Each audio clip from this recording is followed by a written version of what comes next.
Okay, welcome everyone. Thanks for joining us this afternoon. My name is Kelly Clark, and I'm the Associate Director of the Teaching Academy program here at Johns Hopkins. It's a preparing future faculty training and development program for all of our graduate students and postdocs. Happy to share more about that if you're interested in the program at another time, or feel free to reach out to me. But today we're here to talk about the Academic Job Search Series 101 for the Humanities and Social Sciences. And before we get started with kind of the plan and overview that I have for today, I just want to kind of emphasize the 101 in terms of the title for this workshop. Each of you has a unique situation, a unique research area, unique career goals. And so what I'm going to present today is really some general information that is applicable across disciplines, specifically for the humanities and social scientists, but is something that is in pretty general foundational information in terms of your academic job search. I really encourage you to reach out to the PHutures office or the Teaching Academy for one-on-one individual consultations so that we can take into consideration your unique circumstances. Now, our platform today doesn't allow too much interactivity, but please do feel welcome to at any point post a comment or that lends itself to the conversation here, or a question in the discussion chat box area. And with that, we'll go ahead and begin. These are the objectives that I'm going to be focused on today for this talk. We're going to begin by putting ourselves in the shoes of a search committee member and really kind of thinking about what their perspective is, so that you can think more like a search committee member so that you can get recruited by one. Then we're going to cover really two of the some of the must-haves and do's and don'ts of your cover letter and CV, because those are the two pieces of your application materials that are what gets you past that first round of applications. And so those are really, the cover letter and CV are really foundational and important components of your application package. So I thought we would go through some of the strategies and kind of do's and don'ts of those materials specifically. And then I have some resources to leave you with that can help support your academic career search. So hopefully that sounds good and is what you're expecting today. So let's begin by putting ourselves in the shoes of a search committee member. Let's think about what is your goal, how you're feeling, and who you're looking for. So I'm taking us on a little bit of a journey to think about. I have to click this picture. It's hard to see, the slides are too small. Let me switch that screen. Is that better, Andrew?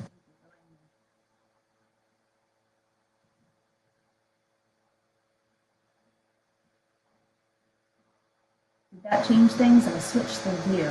Did that help? Yes, perfect, great, thanks. This is a brand new platform for me. And I have a couple of screens up, so I'm trying to optimize it for you. Okay, so let's begin by putting ourselves in the shoes of a search committee member and what our task is for today. Great.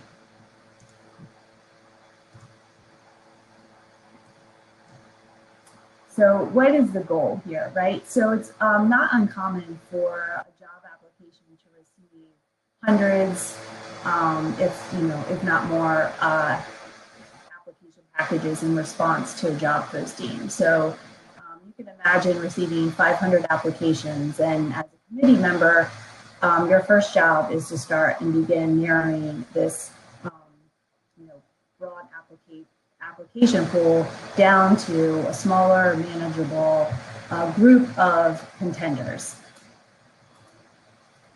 So I like to try to paint the picture that the search committee are faculty with demanding research teaching loads. They have families they're likely juggling, and just like you, they're extremely busy, likely overwhelmed folks. And if you can imagine how you might be feeling, feel free to throw in some adjectives into the discussion board to kind of play along in our role-playing exercise here. But it can be quite a daunting, overwhelming task that you might be traveling and having to, really, to try and do justice to the applications that you receive requires time that you likely are feeling short on. So who are you looking for? You're really looking for that perfect fit that's really described in the job application posting, and that perfect fit that's going to work with the position you've described, but also with the department and the colleagues that are part of the search process. So I typically run this as a poll, but if anyone wants to take a gander at maybe the average length that someone might initially spend reviewing a single cover letter and CV in that first go round, feel free to take a guess at that in the discussion post.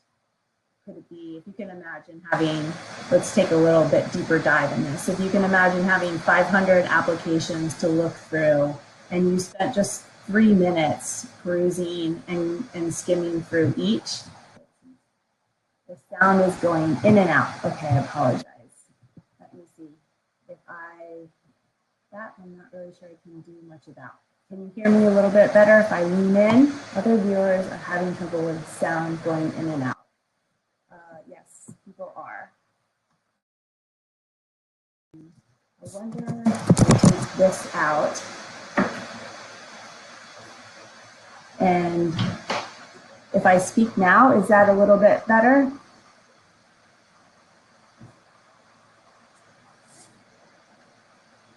Can you all hear me a little bit better now?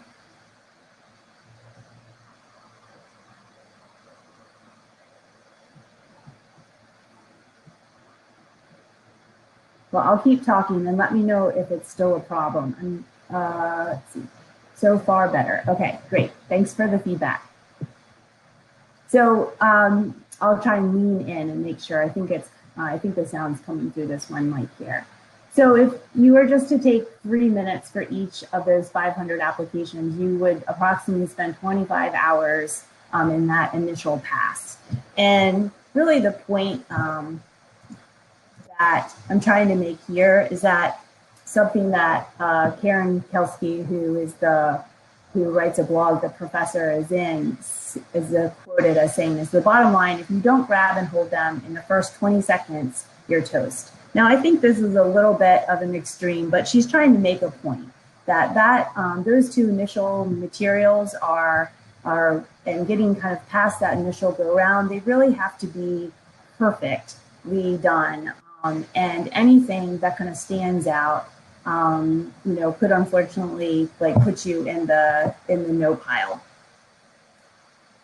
So I know you can't read this, and I'm sure you'll hopefully get the slides after this, but I'll read a little bit to you. This is just a post I found on faculty members talking about their own process for application reviews. And this particular faculty talks about that there were 2 committee members assigned to the first round that they had to kind of do this initial check for. And they were looking for, he says, we were looking for easy reasons to reject an application. I read the cover letter and scanned the CV and looked to see that the other documents were present. Things I used to reject packets.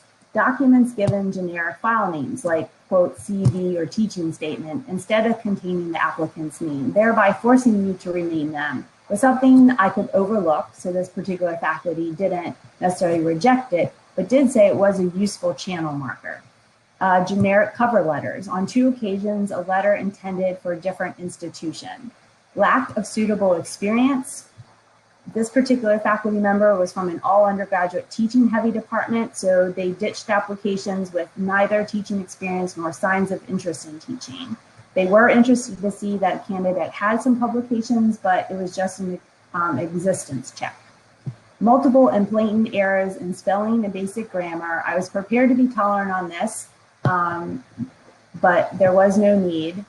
missing parts of the packet with no reasonable explanation given in the cover letter. So those were things that were, this faculty kind of used as that initial, criteria for just being able to initially reject, not even really looking in too much into the content of the cover letter or the app or the CV at that point. And I think this is an important quote. This particular faculty member said, "The surprise to me was how many this culled. These are the same things that every placement counselor in the world harps on," which I'm assuming is the type of people that work in my role or in our futures office role that are helping the career, provide career advice and help review application packets. I'd have thought people applying to be professors would have that bit down cold.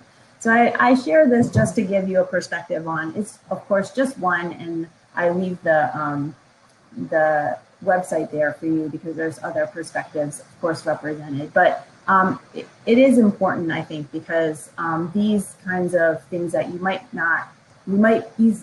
overlook as not important are sometimes what will give you that, that initial pass through the search committee screen. So what are they looking for? Here, I'm going to talk to you briefly just about some key metrics in the academy. So of course, your areas of scholarship and your research, your productivity, publications, presentations, teaching, your experience and training, any grant writing opportunities or things that you've been involved with, and then your overall fit with potential your research, your personality. I call this kind of like your likability index. And oftentimes this won't necessarily come out until you get to the interview stage of the application process. So now let's kind of switch gears and think about you and your position. And one of the best pieces of advice I really emphasize is to get clear about your career goals. That can be, of course, challenging given or a tendency in a challenging job market to look more externally about what's out there and what might work for you. But I think it's more important to spend some time thinking about what's your ideal position, what does that look like, what's the kind of mix between, if you are looking to become a faculty in an academic setting, what is the kind of balance between research, scholarship, teaching, and service that you're looking for? And generally speaking, and I say generally speaking, those types of positions are found at different types of institutions. So for example, at Hopkins, we're an R1 university, and there are faculty positions that are primarily research with a much lighter teaching load. At the same time, we also have teaching track faculty positions that are fairly new, but more R1 universities are having kind of a parallel faculty track that has more of a teaching focus and a little bit less expectations in terms of research or scholarship. A comprehensive university, an example in our area would be Loyola University, has both a fairly balanced mix of teaching and research. They have graduate programs and a large focus on their undergraduate school. And so there's a little bit more of a balance between those two job responsibilities that you'd have. Or if you're not interested in the scholarship or the research as part of your future career, then you would look to primarily undergraduate institutions, for example, Goucher College, where the schools have don't have graduate programs, and so your primary responsibilities would be teaching. So alignment is one of the key pieces to this.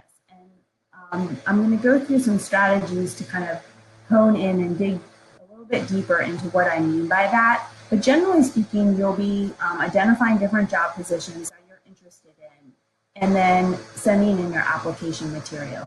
If you have, what I'm trying to represent here on this slide is that if you have a cover letter, like the faculty member pointed out, that addresses a job position, but it's generic and you submit it for kind of all these different job positions, that alignment isn't going to come through.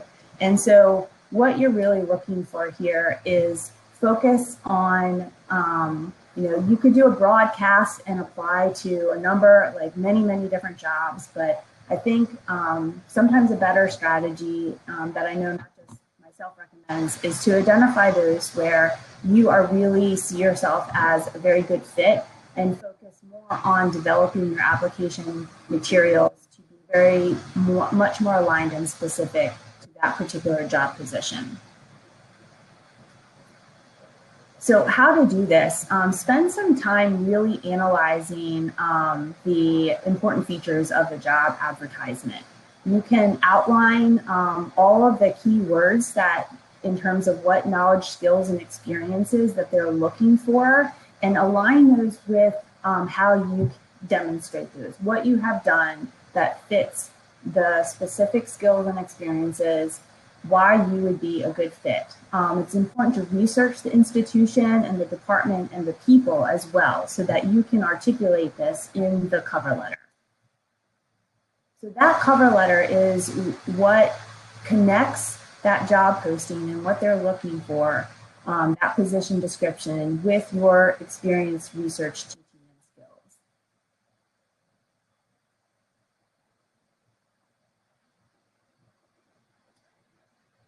So I think in addition, you want to look at then analyzing your materials that you've already drafted and make sure that those things are clearly evidenced by your CV. And one of the other recommendations I make in terms of how you would prioritize your articulation in your cover letter, and also the order of which you might emphasize things on your CV, was to think about the emphasis of the job posting. So as that faculty noted, do you know any particular resources for help with writing and editing job application documents? That's a great question, Andrew. So I am going to leave some resources at the end on the end of the slides, and I know that Karen Kelsky, and I'm going to talk a little bit more about some of her work. I know she offers a paid service in terms of being able to submit your materials. You can and get a review. You can also, I really encourage you to find a peer to exchange things with, and also both the Futures office and the Teaching Academy you can send your documents to and get feedback on. So hopefully that helps. And I'm happy to follow up later with other specific resources. I know some of the resume and CV developing applications out there also, you can get like a 2-week free trial, and they will also give a kind of automated analysis of your materials. And Tara asked, with fewer choices on the job market, is it okay to pitch yourself any of those 3 different types of career goals: research emphasis versus teaching emphasis versus teaching only?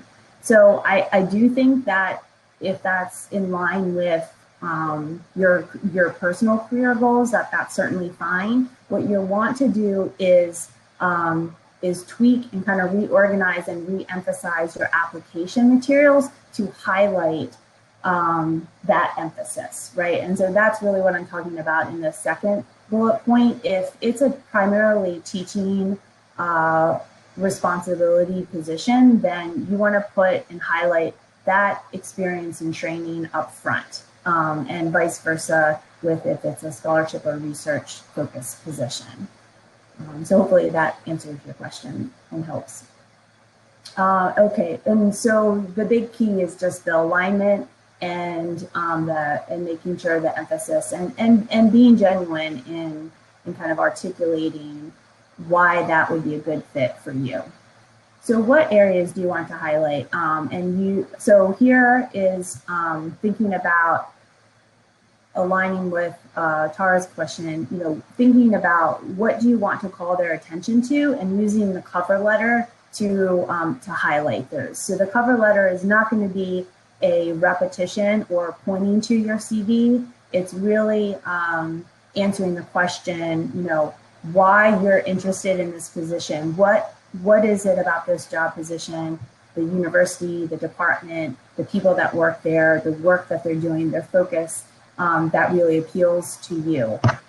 And that's what you want to come through in that cover letter.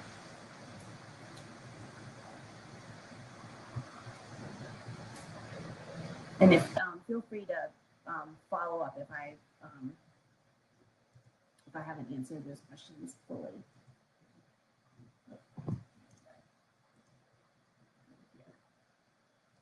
Okay. So I think I've mentioned most of these things.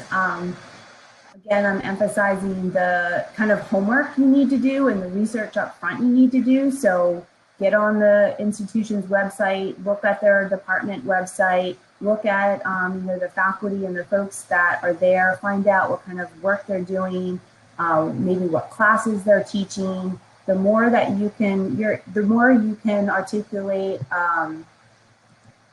Okay, great. The more you can articulate how you would be a good fit, and the more that you can demonstrate that you know the position you're applying to and the place that you're applying to and the people that you're, you know, wanting to work with, the better. Because you know, if you're coming into a position that, for example, will have teaching responsibilities, you want to find out, you know, you're looking for maybe a gap in what that department is lacking. And so if you can get a sense of, you know, who's teaching what and what courses are kind of covered, and you have a kind of niche or different focus that you can offer, you know, that's a great thing to bring to their attention, that you can teach a particular course or a particular subject matter that's not offered already, because typically departments have like a limited number of like expertise that they can hire in different areas. And so they can't have, you know, everyone being able to teach, you know, foundations of political science. They need to diversify the faculty and the expertise. So trying to do this upfront homework gives you a sense of how you and your expertise would fit into the department and the curriculum as a whole.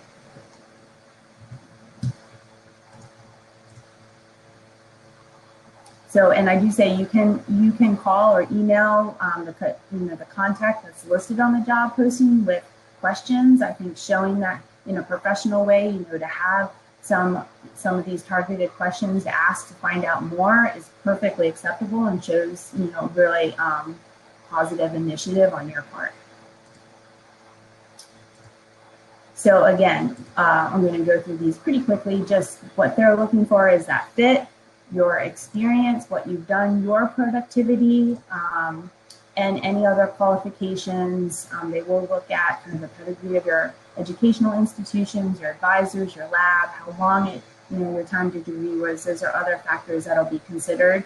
I want to emphasize here the point that it's really about what you have done. I review a lot of job application packages for folks, and a lot of times grad students will talk about kind of the work of maybe their their grant that they worked on, or they'll talk about it in a way that doesn't articulate what kind of piece of the project or what part of the study or the scholarship like really was theirs that they owned and contributed to. So if you are talking about a collaborative project or collaborative research that you worked on, make sure you articulate like what piece of it was yours and what your contribution was.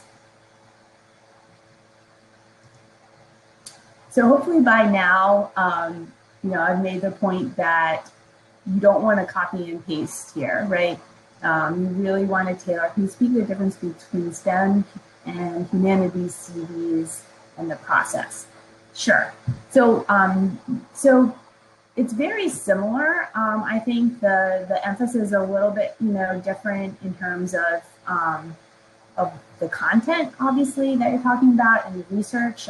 This talk was specifically to focus on kind of the humanities and the social scientists, but I work just as much with STEM graduate students, and the process itself is pretty similar. I think the humanities, obviously, I think tend to have more positions that require teaching, and tend to have more experience built into that, and so I think that's something that's a little bit different that I have to usually help STEM graduate students with, because their programs don't always have that built in terms of opportunities to get trained and opportunities to teach. And I'm not sure I'm completely answering your question, but in terms of the process, the timeline might be a little bit different, but in general, the application materials are the same, and I should have included a slide on that, but I think actually if you go back to into that alignment slide that showed the entire application package, that they're very similar. So you're going to have your cover letter, your CV, you will have, and I'll talk about more of the differences are more just like the, what you've done, your scholarship, your research is different. You'll have a research statement and you'll also have a teaching philosophy statement. You'll have be asked for letters of recommendation, and you'll also be you'll also more frequently now be asked to also write a diversity statement. And in terms of the application package materials, I don't see a lot of differences, honestly, between the disciplines. Clara says that she was told by another academic career advisor that's a nice touch in a cover letter mentioned how teaching at institution A in location B would be a good fit for personal reasons 1, 2, 3. Is giving personal cover letter welcomed as genuine or viewed as tacky? So I've actually heard the opposite advice as well. I think, and my advice, as well as a couple of my colleagues, is to keep the cover letter and the CV professional and not get too much into kind of your personal circumstances, because for one, a lot of people are navigating personal reasons as to why it would be a fit. And I think that is a better discussion to be had kind of once you've sold them and they're interested, then you kind of bring out more of the personal fit. But I think in the cover letter, it's better to really emphasize your experience and your work. So I'm going to actually, that's a nice segue to some diving down. And actually, these were two kind of advice from the experts. These are two folks I've learned a lot from kind of over the 8 years of working with graduate students and postdocs that I've been at Hopkins. They both, so some of the information here in terms of the kind of best recommendations for cover letters and CVs comes from those two folks. So I think I mentioned that I think these are really the two most important documents that have to be flawless, because those are the two documents out of your entire application package that they're going to look at first. These are the documents that you have to have everything there. If you don't, again, specify why you haven't included something like the diversity statement or teaching statement, but they'll look to make sure all the materials are present that they've asked for. But these are the two that they're gonna look at in more detail, and that's what is gonna kind of get you past that initial pass. So they really have to be perfect and concise. So these are general guidelines that are relevant and applicable across disciplines. The cover letter is 2 pages max. There's no page limit to your CV. Again, these are my colleagues and my perspective that they should be fact-based and not emotion-based. I think the personal nature and the connection that you make comes through when you get more to the interview stage of the job prospecting process. You want to focus on the outcomes of your work, the impact they've made. This points back to having to be concise. You don't want to give kind of a history narrative that kind of takes them along your achievement journey. They want to see what you did and what you accomplished.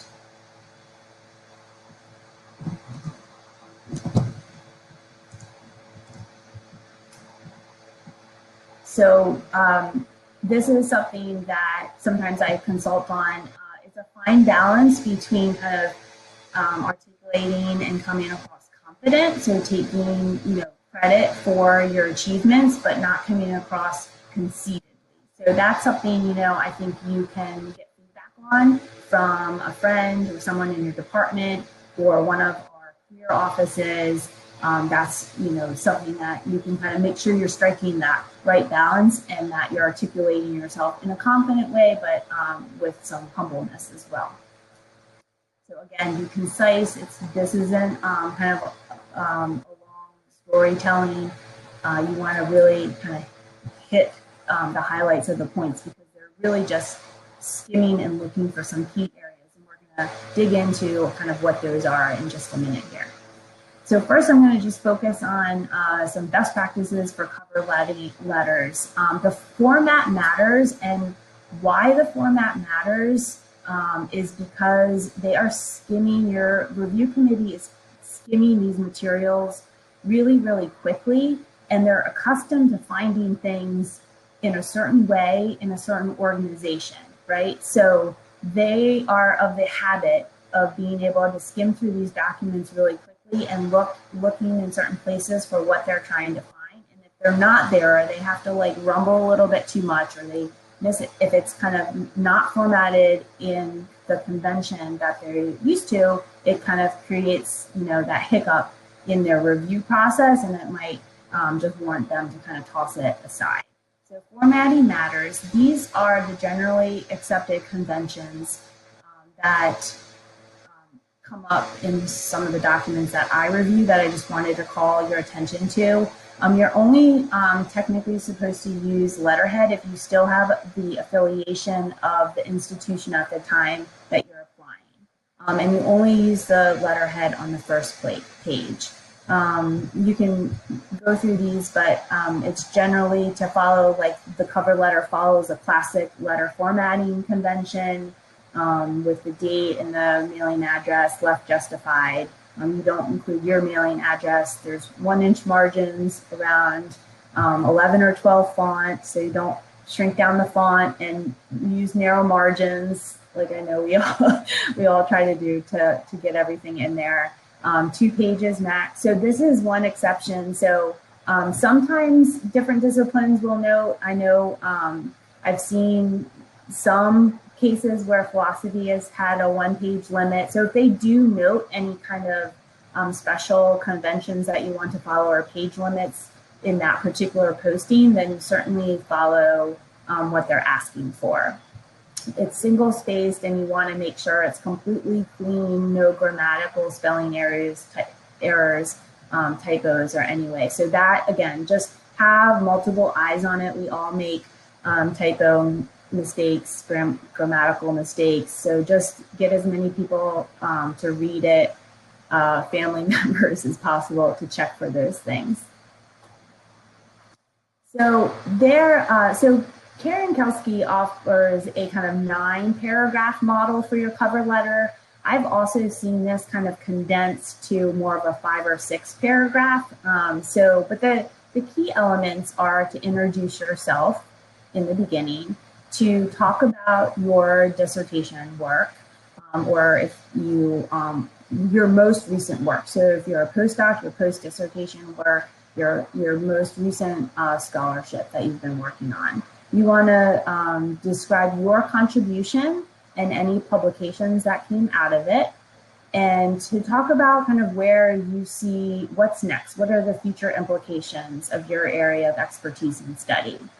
And this is if you're going to follow this convention if you're applying to a primarily research-focused position with a smaller teaching load. I recommend reversing these if you are applying to a primarily teaching focused position. So you would, again, follow that same advice of aligning the content of your application package to the emphasis and focus of the job description.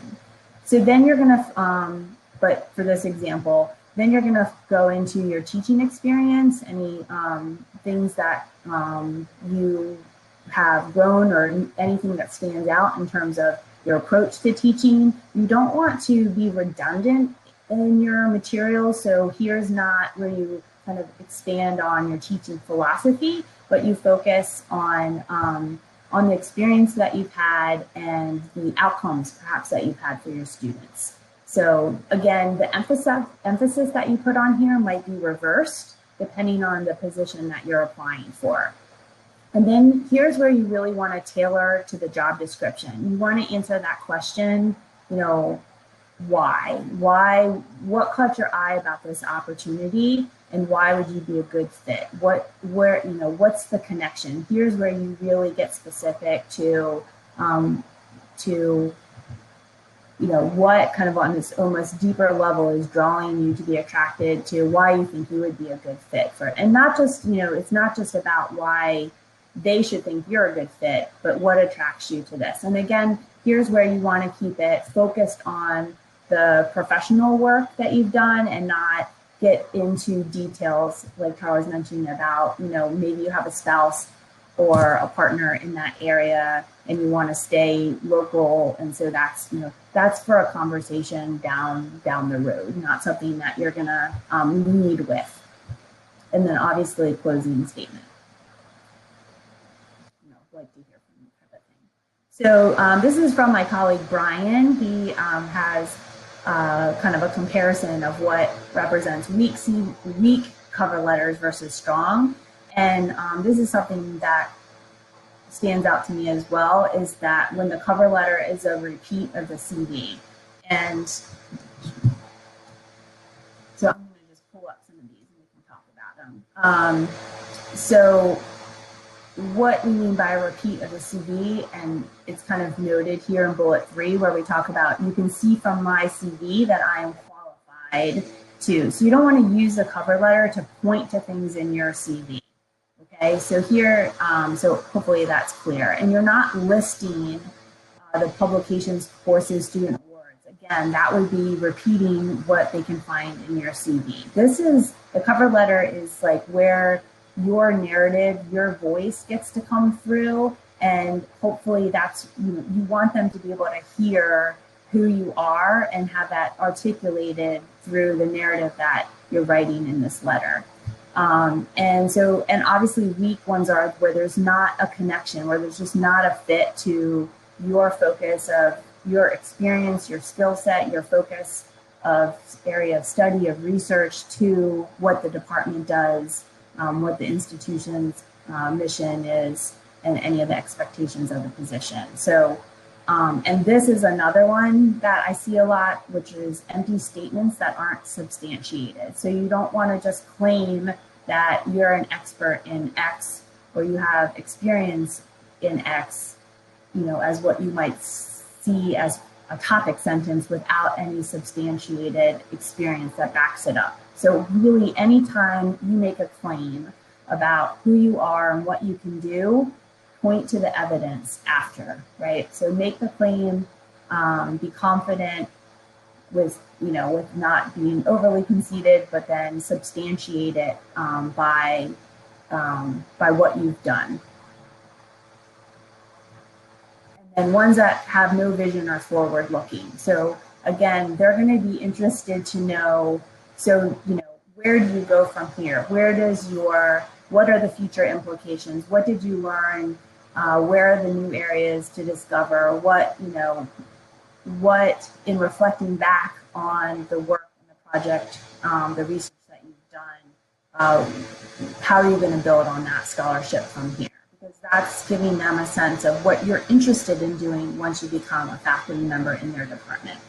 And here's also, if you can connect that to work that is already going on or is beginning to be developed in that department or area, or with researchers or colleagues that would be, your future colleagues, that is an important thing that you can certainly note in the CV.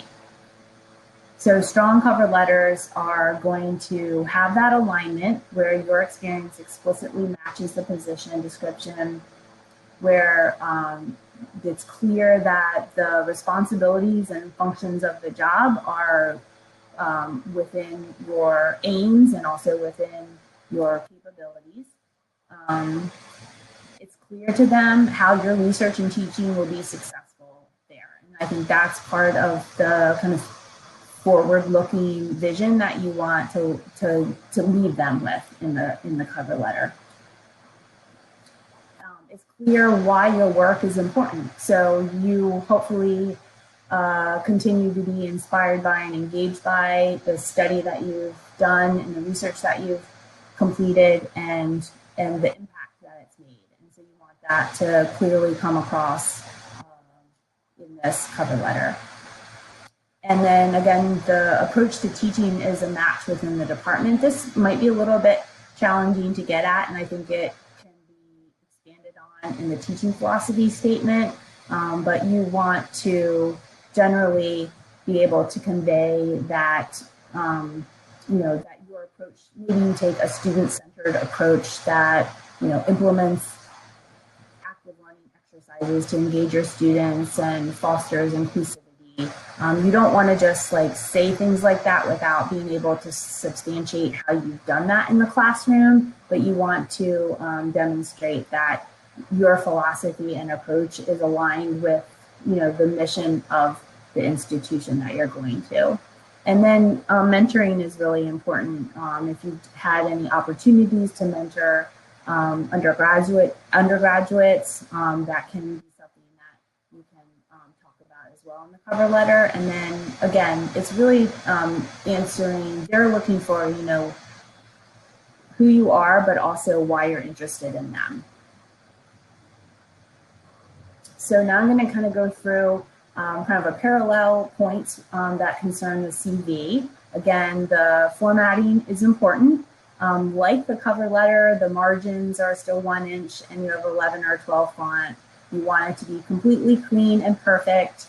So all of that is the same as your cover letter, but unlike the CV, there's no page limit to it, and you want to have typically 2 hard returns between the headings and 1 hard return between your subheadings. So the formatting is a little bit different. I do think you can use bold or different emphasis on a font or a way to kind of call attention to those headings and subheadings. That kind of helps make it easier to distinguish.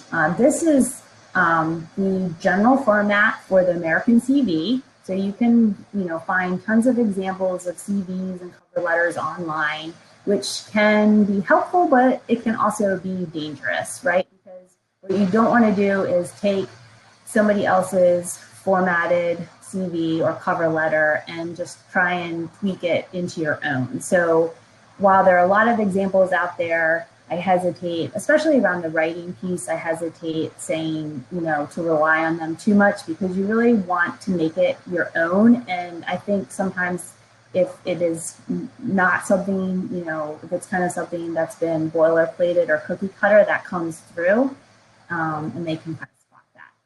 So, but generally for an American CV, because other countries will follow different conventions, and this is the order I feel like is fairly important. You can change up a few things, but again, this is where they're going to be skimming these documents quickly, and they're going to be looking for the education right up front, and then your research and teaching experience and publications. So, these pieces are really the core and the things that they're going to focus on. And so you want this, page 1 and 2 up front on your CV in this order. You can reverse, again, the teaching and research experience, depending on the position that you're applying to. And then kind of secondary to those pieces, I think, are your kind of non-academic professional experiences that lend itself to the position. Any technical skills that would be important. You want anything that you list to be, directly related to your work. So anything that falls within what they would be looking for, you would put on your CV. So professional affiliations, any perhaps language skills or other relevant skills to the position.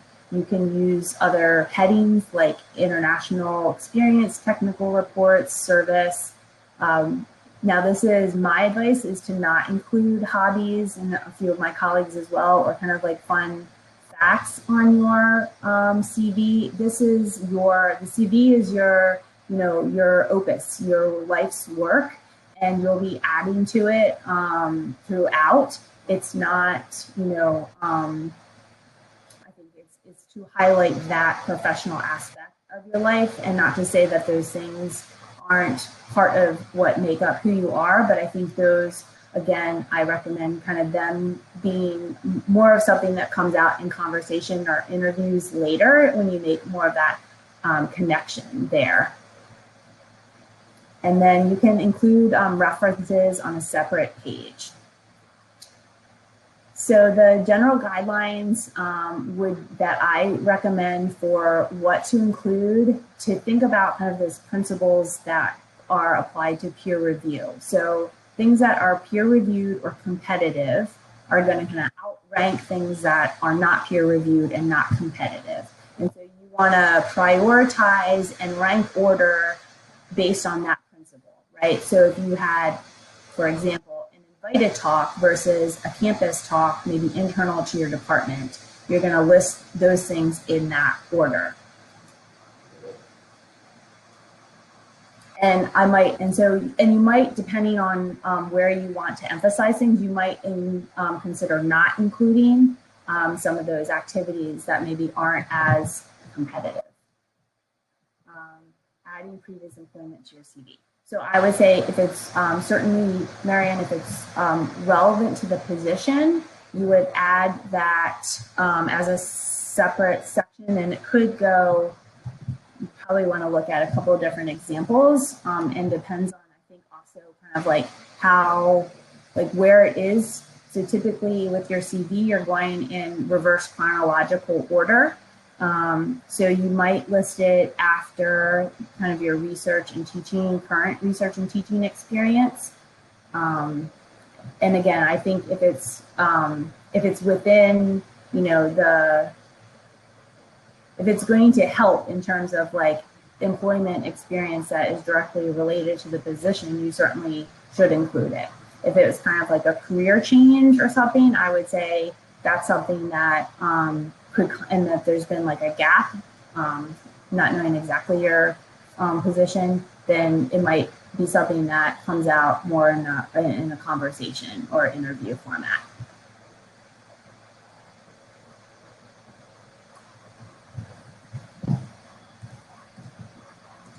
Okay, so some general guidelines here for the CV are to highlight results and accomplishments, to break up long sentences. So the CV is more of that listing of your accomplishments. It's not the narrative. So you're focused on the facts. You want to be consistent with your formatting. Again, keep the conventions that you list dates in and everything consistent throughout. Proofread. Again, as I mentioned just now, that you're going to be listing your accomplishments in reverse chronological order. And use text formatting, make information easy to find, and headings, but don't kind of overdo it. So these are some discipline-specific conventions for publications, and so you know your field the best, and so what accomplishments are in terms of publications in your field, and so you want to follow those conventions for your specific discipline. So that might be in engineering, a patent; in art, it could be a gallery exhibit that you did. Follow the conventions and what's held in terms of esteem for your work that's specific to your field. So here's a couple of things not to do. Basically, for the CV, don't worry about the length. Typically, it's 2 to 5 pages for early career folks is normal. As you progress in your career, it's not, and are looking at maybe changing faculty positions at some point. 15 to 20 pages is also not heard of as your senior scholar. You want to don't include unnecessary information. Your CV is a list of factual information about your accomplishments, and the one big cautionary point is to not pad. And what I mean by padding is presenting a paper kind of in different ways multiple times. These are kind of like red flags that they're gonna like stick out to the reviewers. If you have a lot of manuscripts in preparation, or this is forthcoming, you can have those, but it's just not a reliance or too many of those. And you certainly want it, the majority of things, to be work that has already been completed and done. It's not too much. You don't want to have too much description of your scholarship work, your research area. That is going to be in your, the details of that will be in your research statement. So it's really just almost like an abstract of your abstract, right? It's really a very quick, maybe 2-sentence overview, and then they're going to find out the story when they get to your research statement. Don't kind of call things something that they're not. So if you don't list departmental seminars, non-authored publications, don't list a long course. This is not your transcript, so you don't want to list all the courses that you've taken. They'll see that on your transcript. I really try and keep each piece of your application package that it fits nicely and aligns with the position description, but that they're not redundant, that they're each kind of highlighting a different aspect of your training and experience. Class presentations, again, or projects is not something you would put on your CV. So I'm watching our time. I'm going to fly through a few of these things. Oops, sorry about that. I just wanted to kind of call your attention to social media and do a check, do a Google yourself, check your LinkedIn and Twitter account. Make sure that what they'll find posted on LinkedIn, it parallels what they'll find in your application package. You want to make sure that there's things are consistent, that they don't, because they will, once you get kind of down to that shorter list, they'll look up these things and take a look at them. And if you are somebody who uses Twitter, that's a great way to show you're connected and you're up on the current academic area if you use it in that way. So just do a check on that to make sure they're not going to find something that is inconsistent with how you're presenting yourself. So I think I've said a lot of these things in terms of those, especially those 2 documents being pretty factual. Your personality can kind of come out a little bit more in what you're passionate about in your research statement, in your teaching philosophy statement. I think it's a cautionary tale to think about the words that you use to kind of describe your interest in your work and your beliefs. And really don't go it alone. So ask for help, get colleagues to review, reach out to our career professional development offices. We can give you feedback, and really I think the benefit to one-on-one consultations is we can listen to your particular situation and kind of help navigate based on that. So these are some of the, what's great about the PHutures office is that they're really taking a broad focus on professional development and helping our graduate students and postdocs think about what careers you do want, and to think, broadly. I know this is a talk on, future faculty, academic careers, but there's a lot of things that humanities and social science PhDs can do. So you might be, and that may require kind of changing your CV. Like if you're looking at different career paths and applying to different, perhaps you're applying in the academy and also outside the academy, then they might be looking maybe for a resume. And so we can kind of help you tailor, and change your CV into like a more resume format for those positions. There are general job boards.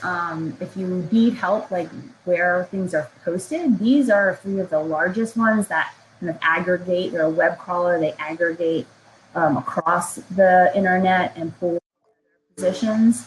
So that would, these are ones that you're probably familiar with. There's, I'm sure, there's many within discipline areas that are specifically for those. So if anyone's interested, reach out to me. I can kind of send you, more specific places where folks where you can find job postings. I want to leave you with a few resources. If anyone hasn't checked the Imagine PhD website out, I really encourage you to. There's a self-assessment tool on the website and career exploration and planning tool specifically for humanities and social scientists. And here you can also, kind of connect with where the job postings are in these particular areas. So I think this is a great resource if you haven't already stumbled upon it to check out. There's a book called So What Are You Going to Do With That? Finding Careers Outside the Academy. So if that's something you're interested in, that is a book to check out. I would just pull all these up. These are resources that I recommend.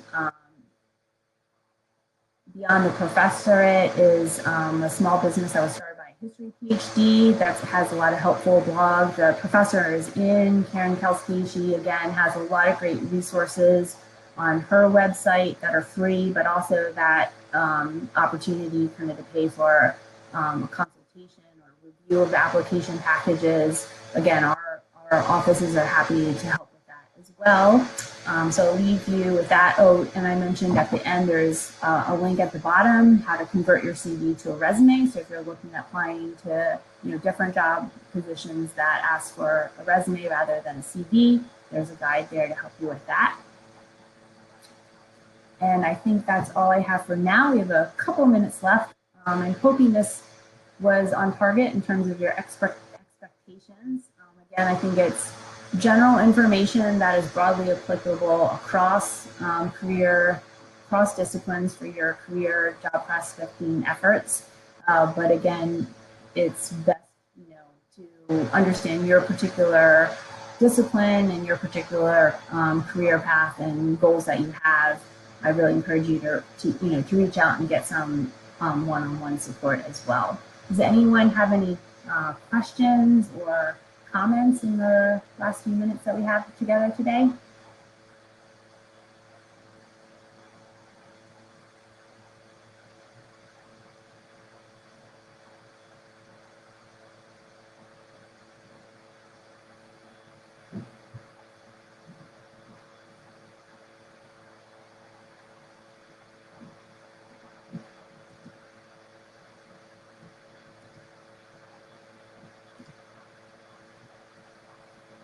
Well, thank you all. I'll stay here for a few minutes. If anyone has any questions that pop up, feel free to jot them in the discussion here.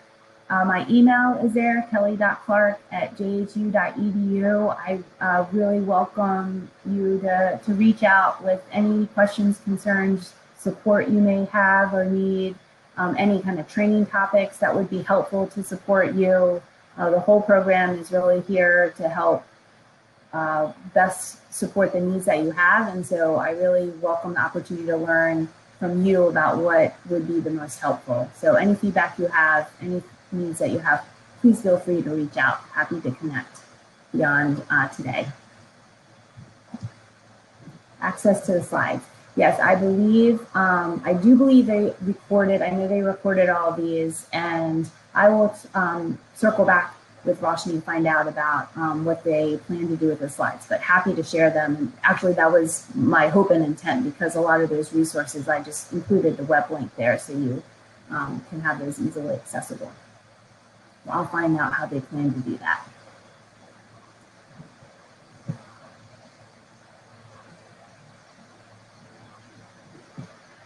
Well, thanks everyone. I really appreciate your time and attention. I hope everyone has a great afternoon, and good luck with your job prospecting.